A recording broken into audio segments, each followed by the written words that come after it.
Ground control to Major Tom. Ground control. Hello, Guten Abend from Halle, Saale, Germany. I'm making this video to show you all how you can live in a very small space if you're organized. Commencing countdown, engines on. 3, 2, check ignition, and may God's love be with you. So my husband and I, we moved from Oceanside, California in 2016. We were suddenly alone. All of our children had just one by one moved out of the house, and we were empty nesters. I could not be more miserable. So at the time, we had a very large home in Oceanside, about 4,000 square feet. We raised a family of 7 children.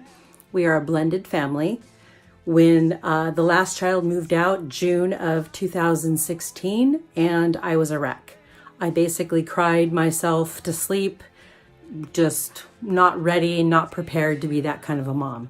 So my husband and I, we being students, we had returned back to Miracosta. We were on-campus students.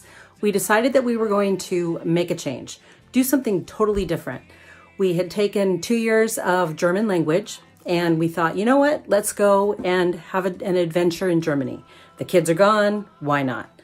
So we packed our stuff, we sold our house, we sold our furniture, we sold most of our belongings, even our car, and we packed up the rest of the stuff that we wanted to keep and put it in a 10 by 10 storage unit, which is located in Oceanside.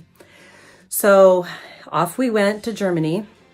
When we arrived, our original plan was just to stay for 3 months on our regular passport. And lo and behold, we met a bunch of new friends, and our community around us were very well connected to the city officials. So we ended up meeting the Bürgermeister, also known as the mayor of Halle.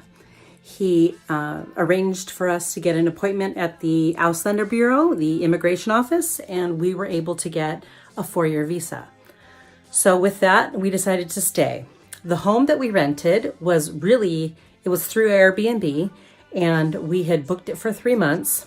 And the woman who owns the home, when we told her that we got an extended visa, she automatically asked us to stay as long as we wanted to.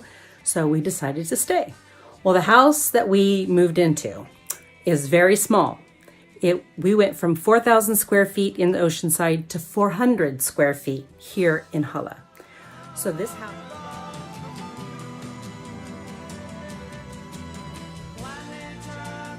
From 4,000 square feet in the Oceanside to 400 square feet here in Halle.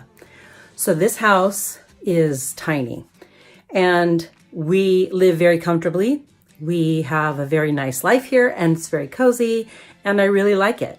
It has been very freeing and very, I guess, stress-free living so small. Going from a very large carbon footprint to a very small carbon footprint has really been a blessing for me. So I would like to give you a little tour of my home and to show you the organization that is required to be able to live in a space this small, 2 adults and 2 dogs. So here we go.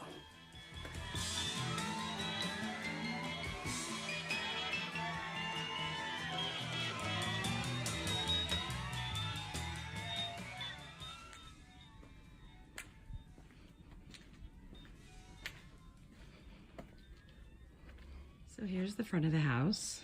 We've got our lights up because I think they're cute and I don't want to take them down. It's a 2-story home. This is our little terrace. We've got our wood pile here.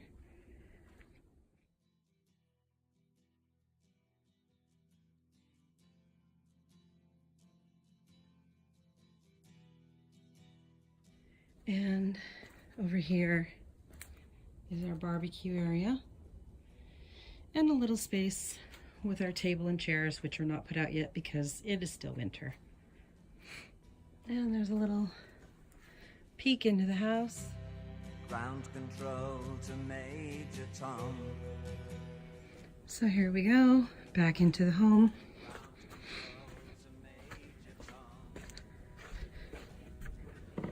This is our mudroom.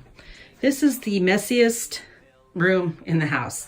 This is where everything comes to live when there's no space for it, basically. This is where we keep the wood from outside, big bag of dog food, my plants, our coat rack, which is spilling over, but it's winter time and we need lots of scarves and jackets. This is a cabinet where we keep all of our alcohol. Recycling is very big in Germany, so this is all of our bottles for the last couple of months. We need to get to the store and turn them in. Recycle your bottles and you get a little receipt at the end, and it's good like money, so you can use it at the grocery store to pay for your groceries, which is what we usually always do. Going into the main living space from the mudroom. This is the little dining room area. This is the TV. This cabinet, I keep some knickknacks and things that I have collected over the years from our travels. Also in here are wine glasses and some more knickknacks that I've collected. This is our living area. The couch, this little ottoman doubles as a twin bed, so it unfolds and you have sleeping space for a guest if you need to. This is our little fireplace, little potbelly stove. Keeps the place very, very warm. And this is my kitchen. So as you can see, it's very tiny. When we first moved in, this little island was not here, and I only had this little space here. There was no oven. For Christmas, we bought this oven. It's a convection oven, and it's a good size, so I can actually make cakes, and I can actually make a big chicken and a turkey. When you live in a small space like this, you really have to be wise with where you're gonna put everything. And you have to think about putting things up vertically, to get things off the counters, because as you can see, there's really very limited counter space. I don't even have drawers in the kitchen. I have some cabinets. This right here is my refrigerator. We shop every couple of days. We use reusable bags. We don't use any plastic at all. This is my freezer. As you can see, it's very tiny. So we live very close to a vegetable fruit stand, and so we go and get fresh fruit and vegetables. Obviously, we did that today, which is why it's so full. The grocery stores are closed in Germany on Sundays, so we have to stock up on the weekend, on Fridays or Saturdays. So here's my cooktop. I've got my spices all up here on the hood. We've hung a knife rack because there's no place to put a butcher block. My silverware all goes there in little cups because I don't have drawers. And my tiny little dishwasher, which I actually really love because I don't always like to do dishes by hand.